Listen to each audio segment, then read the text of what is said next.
देखिए त्रिकोणमिति में मैंने 6 प्रश्नों को ब्लैक बोर्ड पर लिख दिया है। ये सभी प्रश्न समान रूप में दिखाई पड़ रहे हैं।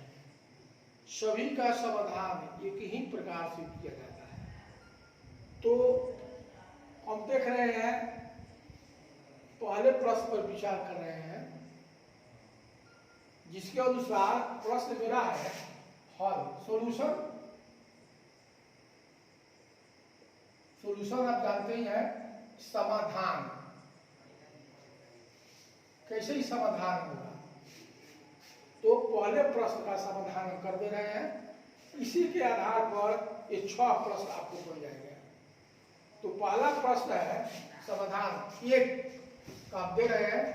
दिया है प्रश्न में कि यदि साइन थीटा बराबर 3/5, ये दिया हुआ है साइन थीटा बराबर 3/5। तो जैसे कल भी मैंने इस प्रश्न को बताया था कि साइन थीटा एक त्रिकोणमितीय निष्पत्ति है और यह साइन थीटा लंब और कर्ण के अनुपात के बराबर होता है। यानी साइन थीटा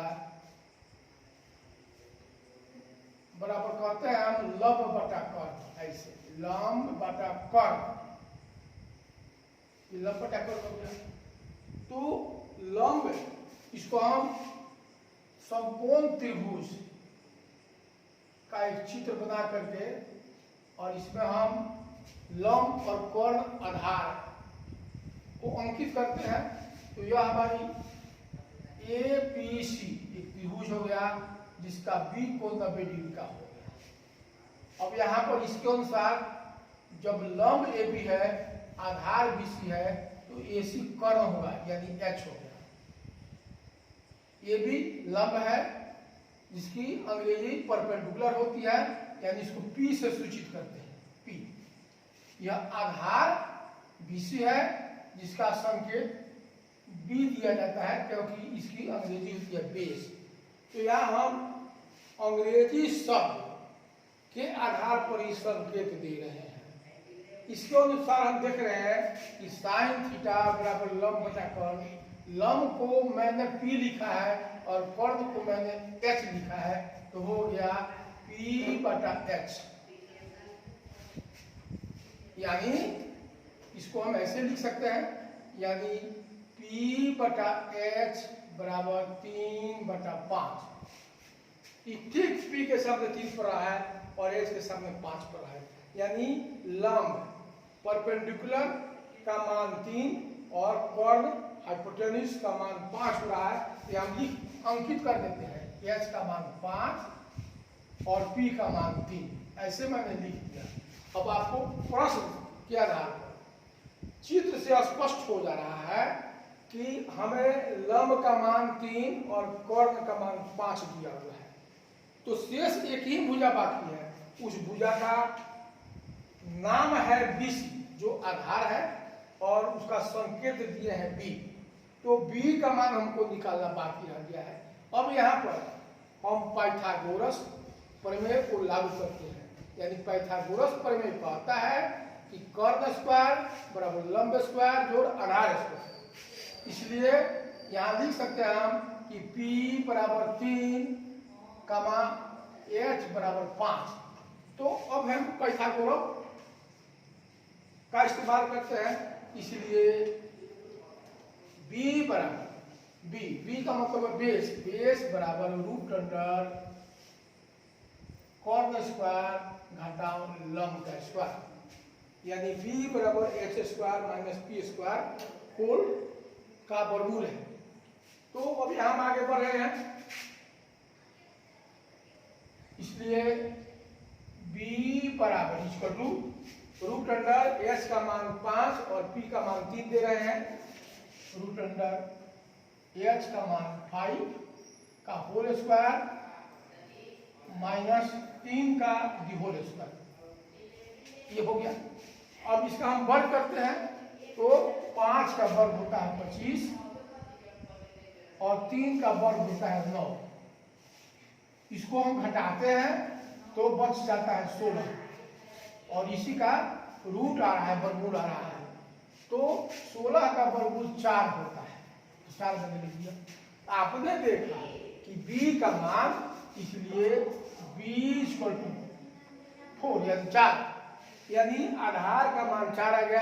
अब इस आधार के मान को हम चित्र में बैठाते हैं, यानी b = 4। तो आपने देख लिया लंब का मान 3 हो गया, कर्ण का मान 5 हो गया, आधार का मान 4 हो गया।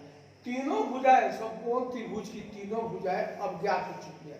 अब जिस निष्पत्ति का मान हम निकालना चाहे, उस निष्पत्ति के मान को आसानी से निकाला जाता है। तो मेरे प्रश्न में है cos थीटा तथा tan थीटा का मान ज्ञात करें। तो हम पहले है cos थीटा, तो लिखते हैं इसलिए cos थीटा। तो आप जानते हैं कि cos थीटा बराबर आधार बटा कर्ण ही होता है। तो यहाँ लिखेंगे हम cos थीटा आधार बटा कर्ण, यानी b/s। तो b का मान हम खोजते हैं चित्र पर। तो जब हम खोजते हैं b का मान, तो अब देखते हैं कि b का मान 4 आया हुआ है। तो b के सामने मैंने लिख दिया 4, कर्ण के सामने s का मान 5 आया हुआ है, तो मैंने लिख दिया 5। इस प्रकार cos थीटा का मान 4/5 हो गया। तो मेरा प्रश्न है cos थीटा का मान, तो cos थीटा का मान 4/5 हो गया, जो इसका उत्तर हो गया, यानी आंसर हो गया। अब दूसरा प्रश्न उसी में है tan थीटा। tan थीटा भी लिखेगा, इसलिए tan थीटा बराबर लंब बटा आधार p/। तो फिर p का मान खोजते हैं चित्र पर। हम क्या करते हैं, p का मान 3 है और b का मान 4 है, तो लिखते हैं p का मान 3/b का मान 4, यानी 3/4। तो मेरे प्रश्न का समाधान हो गया, ई भी इसका आंसर हो गया आंसर। तो मेरा प्रश्न था sin थीटा बराबर 3/5, तो cos थीटा तथा sin थीटा का मान ज्ञात करें। आपने देखा cos थीटा का मान 4/5 आया, tan थीटा का मान 3/4 आया, जो हमारा उत्तर हुआ। इसी प्रकार अन्य जितने प्रश्न है, दूसरा प्रश्न है, तीसरा प्रश्न है, चौथा प्रश्न है और पांचवा प्रश्न, इस सब का मान इसी प्रकार निकलेगा। अब एक प्रश्न से छठा प्रश्न देते हैं कि साइन और कॉस दोनों निष्पत्तियां हैं, दोनों मिली जुली है। ऐसी स्थिति में इस प्रश्न को मैं सॉल्व कर दे रहा हूं और पूर्व के प्रश्नों के आधार पर 2, 3, 4, 5 इसी प्रकार इसका सॉल्यूशन किया जा सकता है, हल निकाला जा सकता है। तो अब मेरा प्रश्न हुआ छठा प्रश्न, साइन थीटा = √3 cos थीटा। तो अब इस प्रश्न को हम समाधान करते हैं, इसको मैंने यहां से भेज दिया। आइए अब छठे प्रश्न पर विचार करते हैं। छठा प्रश्न है, यदि साइन थीटा = √3 cos थीटा, यही प्रश्न मेरा है। तो चूंकि साइन थीटा = √3 cos थीटा, ये प्रश्न मेरा है।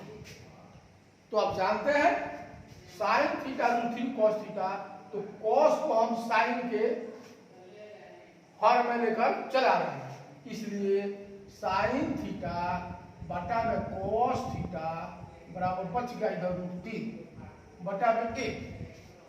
अब आप जानते हैं कि साइन थीटा बटा cos थीटा यह tan निष्पत्ति का एक मान होता है, इसलिए हम यहाँ लिख सकते हैं, इसलिए tan थीटा बराबर √3/1।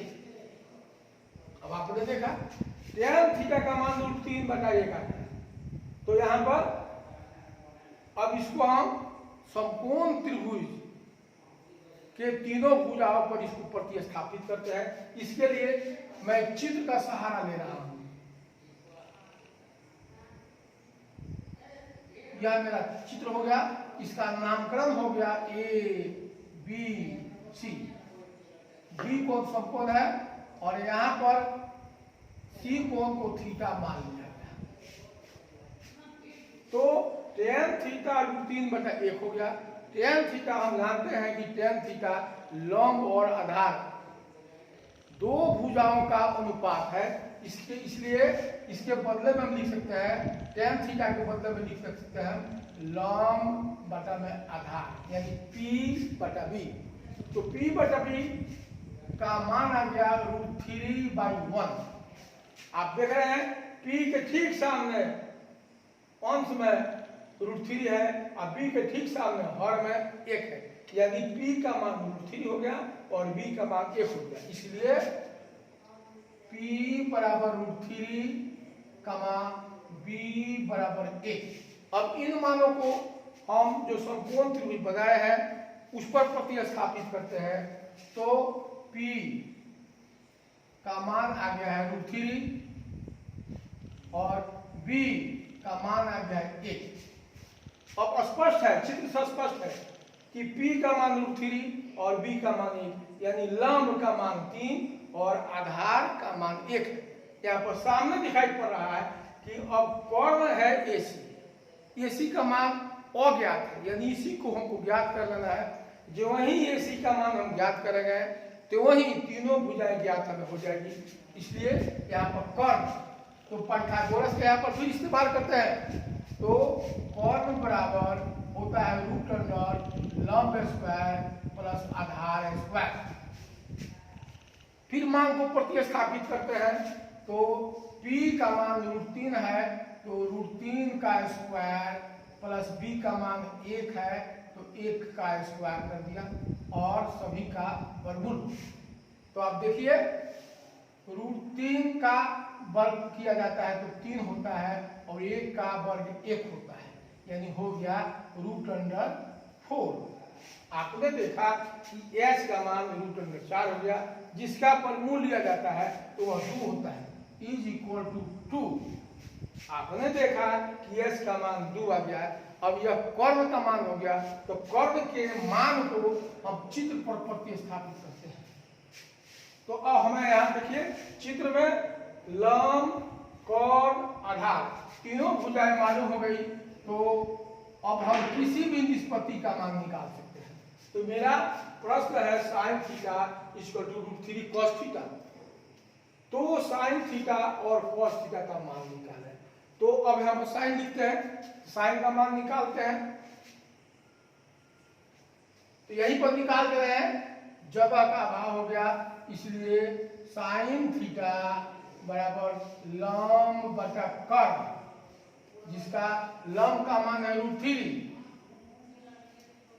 और कर्ण का मान है 2, तो √3/2 यानी √3/2 sin थीटा का उत्तर हो गया। उसी प्रकार प्रश्न में cos थीटा बराबर आधार बटा कर्ण यानी B/h। तो आपने देखा B का मान 1 है और h का मान 2 है, तो हो गया 1/2। तो मेरा जो प्रश्न था sin थीटा √3 cos थीटा, तो sin थीटा और cos थीटा का मान ज्ञात करें। तो आपने देखा कि sin थीटा का मान √3/2 हुआ और cos थीटा का मान 1/2 हुआ।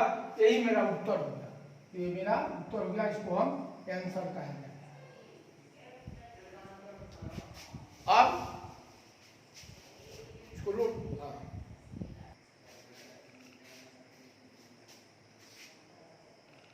अब उसी अध्याय से मैंने 6 प्रश्नों को लिखा है।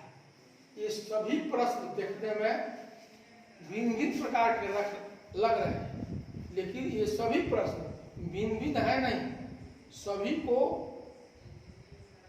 हल ढूंढने का तरीका एक ही प्रकार है, यानी सभी प्रश्न एक ही समान रूप से एक ही विधि द्वारा बनाए जाते हैं। जैसे पहला प्रश्न मेरा है 4 tan theta = 5, then 5 cos theta - 3 sin theta by cos theta + 2 sin theta का मान ज्ञात करें। ये सभी प्रश्न आप देख रहे हैं, इन सभी प्रश्नों का जवाब एक ही प्रकार से दिया जा सकता है। उदाहरण के लिए मैं ले रहा हूं एक प्रश्न दूसरा, यही दूसरा मैं बना रहा हूं, प्रश्न सभी एक समान है, तो मैं दूसरा को प्रारंभ करता हूं। हल सोल्यूशन मेरा हो गया यानी समाधान मैं कर रहा हूं प्रश्न 2, क्वेश्चन नंबर 2। क्वेश्चन नंबर 2 है, चूंकि 5 sin alpha, sorry 5 tan alpha, 5 tan alpha equal to 4। आप देख रहे हैं 5 tan अल्फा इक्वल टू 4, तो हम इसलिए tan अल्फा इक्वल टू 4/5, यानी tan अल्फा का मान 4/5 आ गया। अब ये जो 4/5 है इसको लिखते हैं या tan अल्फा जो है tan थीटा या tan अल्फा दोनों एक ही चीज है, ये लंब और आधार के अनुपात के बराबर होता है। तो लिखेंगे आप लंब बटा आधार P बटा V, जिसका मान दिया हुआ है 4/5। तो 4/5 हो गया, तो यहां आ गया P का मान 4 और B का मान हो गया 5। अब इसको हम समकोण त्रिभुज एक बना रहे हैं, और समकोण त्रिभुज के भुजाओं को इसको प्रतिस्थापित करते हैं। ऐसी स्थिति में इसका नाम मैंने दे दिया ABC, यानी B कोण समकोण हो गया और C कोण आपका अल्फा, यही कोण जो है C कोण अल्फा के बराबर है। तो आपने देखा P का मान 4 और B का मान 5, यानी यही P है, लंब जिसको कहते हैं, जिसका मान आ गया है 4, और B का मान यही आधार है जिसका मान आ गया है 5। तो चित्र से स्पष्ट है कि लंब और आधार दोनों के मान हमें दे दिया गया है।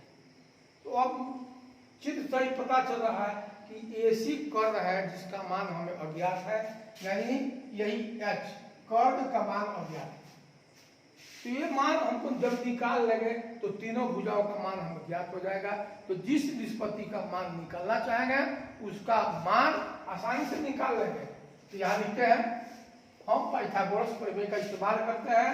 तो कर्ण H बराबर √P² जोड़ B²। तो P का मान और B का मान भरते हैं। तो P का मान है 4, तो 4 का स्क्वायर हो गया, और B का मान है 5, तो 5 का स्क्वायर हो गया, रूट के अंदर में हो गया। तो आप देखिए ये सवाल मेरा है।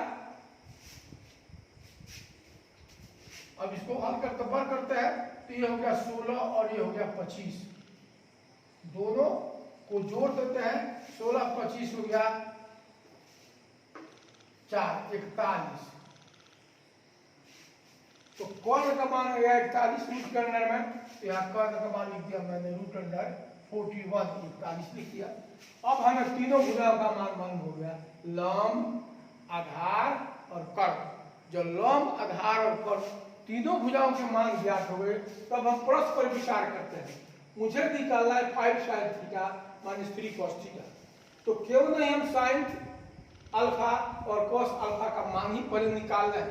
तो लिखते हैं, इसलिए साइन अल्फा ये होता है लंब और कर्ण का अनुपात होता है, यानी लंब बटा कर्ण, यानी P बटा H। यहाँ लंब का मान आया है 4 और H का मान है √41 आ गया, साइन अल्फा का मान आ गया।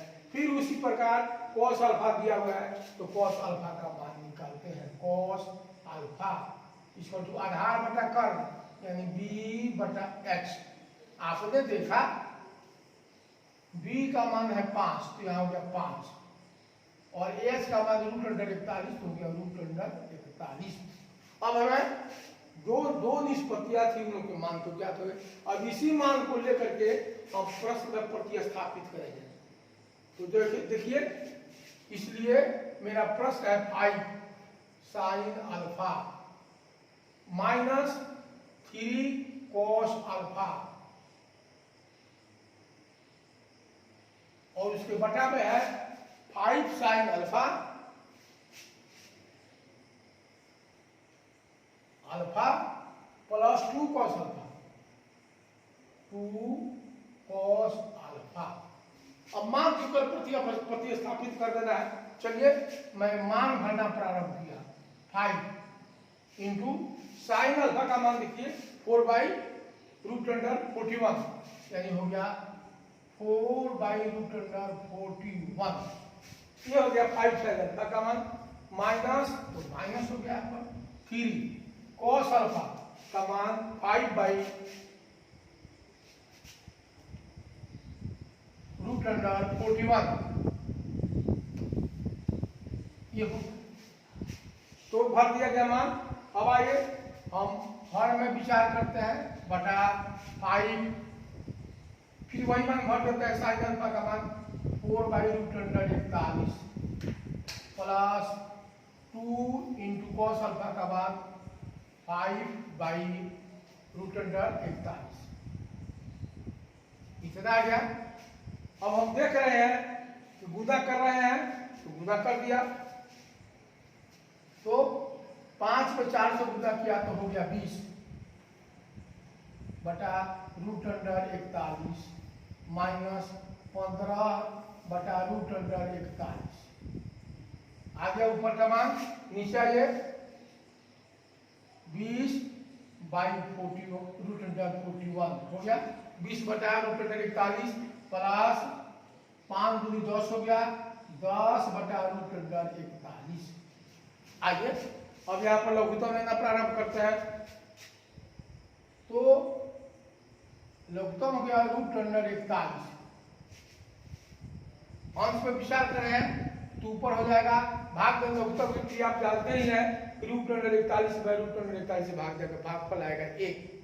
तो 1 में 20 से गुना करेंगे तो 20 ही होगा। तो क्यों नहीं हम 20 ही के बाद लिख दें 20 माइनस, फिर यहाँ पर √41 है, यहाँ √41 से भाग दिया तो फिर भागफल 1 आ गया। 1 में 15 से गुना किया तो फिर हो गया 15 बटा, फिर यहाँ नीचे चलते हैं √41।